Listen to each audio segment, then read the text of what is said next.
Hello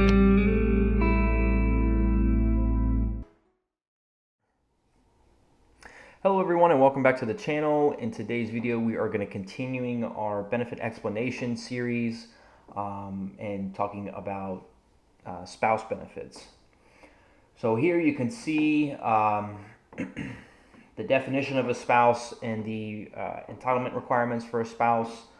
So we'll jump right into it. So Section A of the policy, number 1, you must be validly married to a number holder, which is the primary wage earner, or some people will refer to it as the higher earner. Under the state, basically under the state laws that the people live in at the time that the application is filed. So although Social Security is a federal benefit, they fall back on the state's definition of what they consider a marriage. So whether that means that you got married, most people go through the court system and or the church to get married, or maybe in some states what's becoming more or less recognized is common law marriage. For Social Security purposes, strictly, I personally would not recommend people continue a common law marriage because there is a lot of gray area, and the majority of the cases that I've seen where people allege common law marriage, there's too much separation in the legal aspects of what they do, and oftentimes it does get denied. And so what Social Security would review for common law marriages would be like your bank statements, your rent or your mortgage payments, how you file your taxes. Do you guys share any utilities? Do you share any like credit cards, health insurance, car insurance, homeowners insurance, right? So your whole life, it's pretty much you do everything together, and you just don't have the piece of paper saying that you're legally, married through, again, the court system or the church or something like that.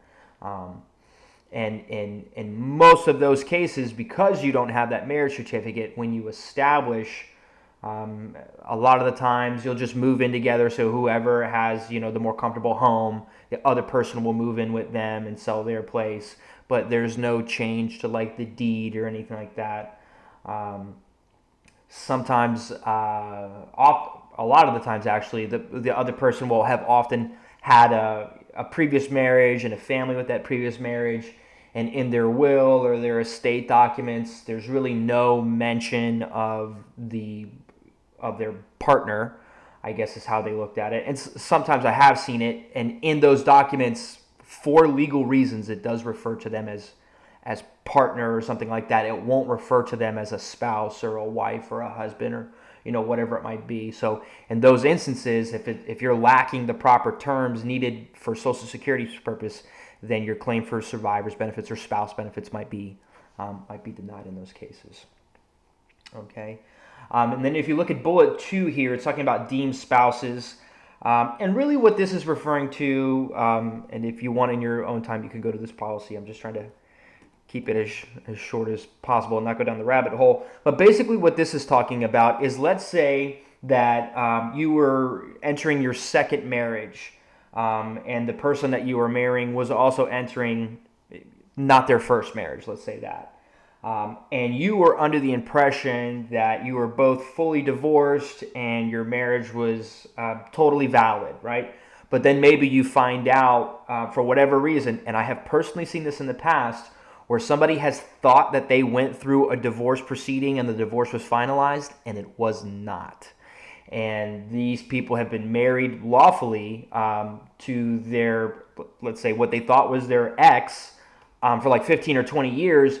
And in turn as well, that also means that their new marriage in certain aspects, however the state might want to look at it, is not valid, right? So that's, if you think that might be a possibility, and again, there are people out there that, because it's been so long and they've been saying for so long, yes, I'm divorced, but I would say if you're divorced, make sure that you have a copy of your divorce decree from whatever court.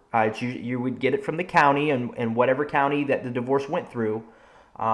Make sure that you have a copy of that, so that's your proof that you are officially divorced. If you don't have that, you would have to contact the county courthouse in which the divorce occurred or the court proceedings occurred, and you could request an original or a certified copy of that divorce decree. It probably cost you $15, and so that you have that proof. And if, let's say, you contact your attorney or whoever helped you go through that proceeding, and the county says that they don't have anything on record, I would keep digging until you find something, because there are people out there, again, like I've said, it's been so long, and they said that they've been, it's like they got into a habit of saying, yeah, I'm divorced, but it wasn't actually finalized. And if it's not finalized, that means that you are not legally divorced, and you would be considered a current spouse. So, again, avoiding going any further into the rabbit hole, if you entered into a new marriage assuming that the other person was officially divorced and maybe they weren't, Social Security will essentially, you're going to provide a marriage certificate, and it looks like you did everything that to your knowledge, that you were supposed to do. That's what they consider good faith, right? That you weren't aware that divorce wasn't finalized, and as long as you meet all the applicable criteria in this policy here, they're going to consider you to be a current spouse. All right. So scrolling down in the policy, going to subsection B, entitlement requirements for a spouse. Okay. In order to be entitled to benefits as a spouse, a claimant must be the spouse of a number holder entitled to retirement insurance benefits or disability insurance benefits, and have filed an application for benefits themselves, and not be entitled to retirement or disability based on a primary insurance amount that equals or exceeds one half of the number holder's insurance, right? So what this means is, let's just use easy numbers. Let's say that you're now approaching the age of 62, or maybe you're already on disability, and the amount that you're eligible for is $1,000. And the person that you're married, and this would be for disability purposes, let's say that your amount was $1,000, or for retirement purposes, at your full retirement age, let's say that your amount was $1,000. And your spouse, who maybe has already filed, or would have to have already filed in this case, let's say that their insurance amount is $2,000, right? And to be clear as well, your insurance amount, let's just look at it as a fancy way of saying the amount at your full retirement age, right? So it's your unreduced benefit amount for retirement purposes, or your amount if you're on disability. Okay, so yours is $1,000, theirs is $2,000. So because yours is 50% or maybe higher than theirs, at that point you are not eligible for benefits as a spouse for that reason. Okay, because that's what as you can see here, that's what the policy says. So let's say, again, for both purposes, either retirement or disability, your amount is $1,000, and theirs is $2,500. At that point, you are less than half of theirs, and you would be eligible. So think of it as like a sliding scale, okay?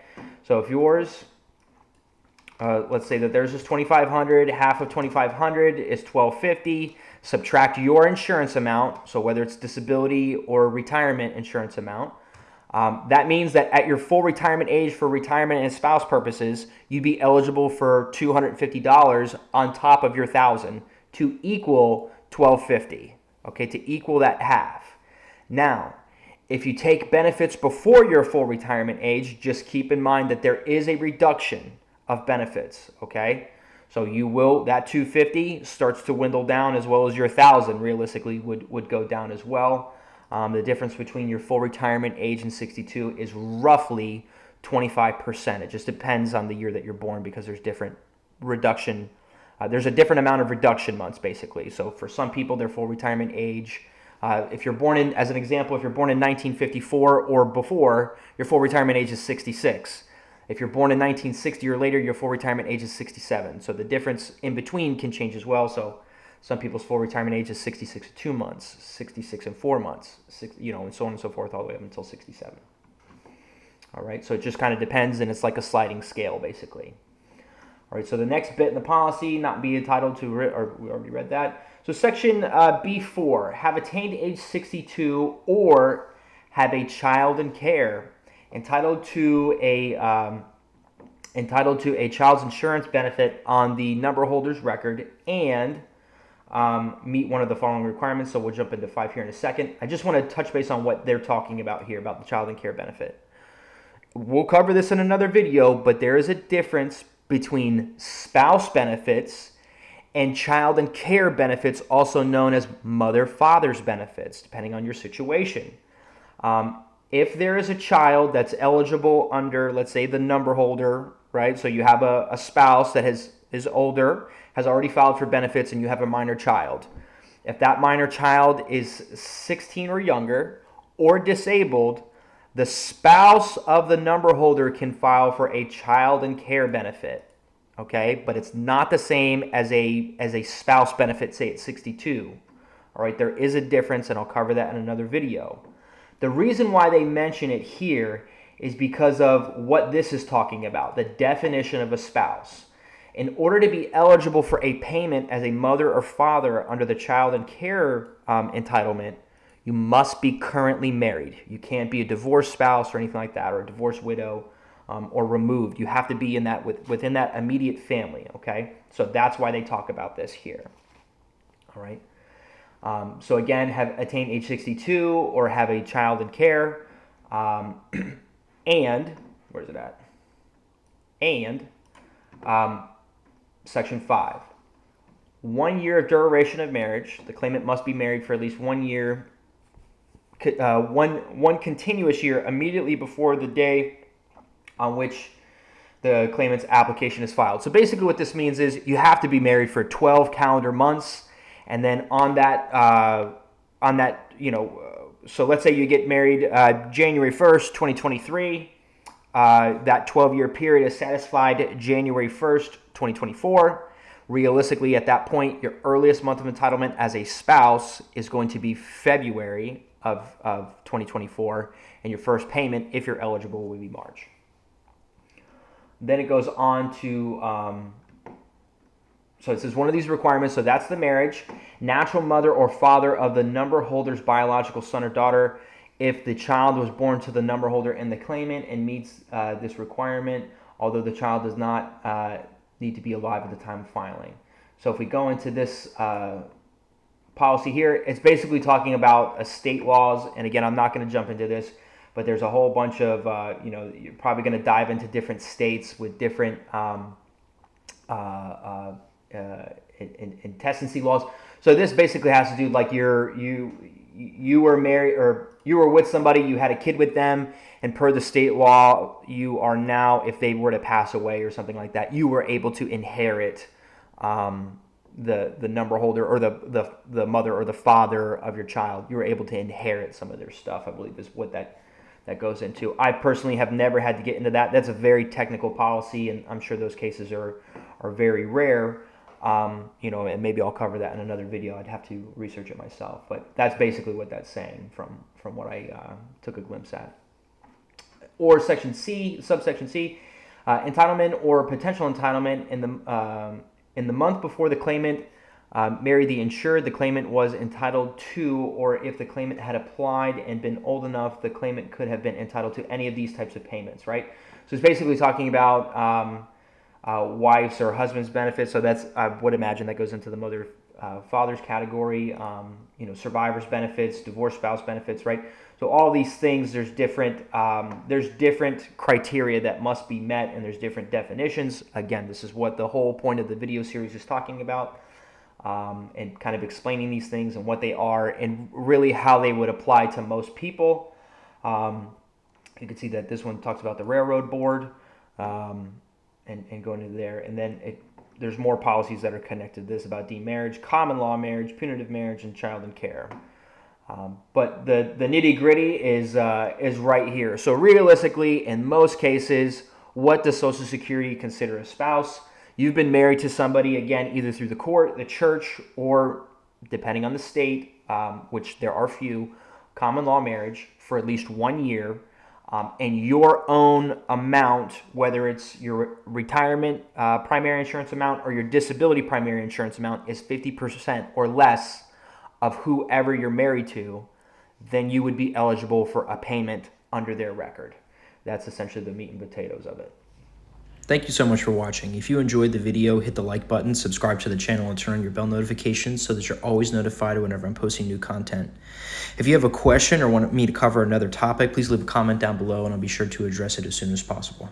Thank you so much and have a fantastic day.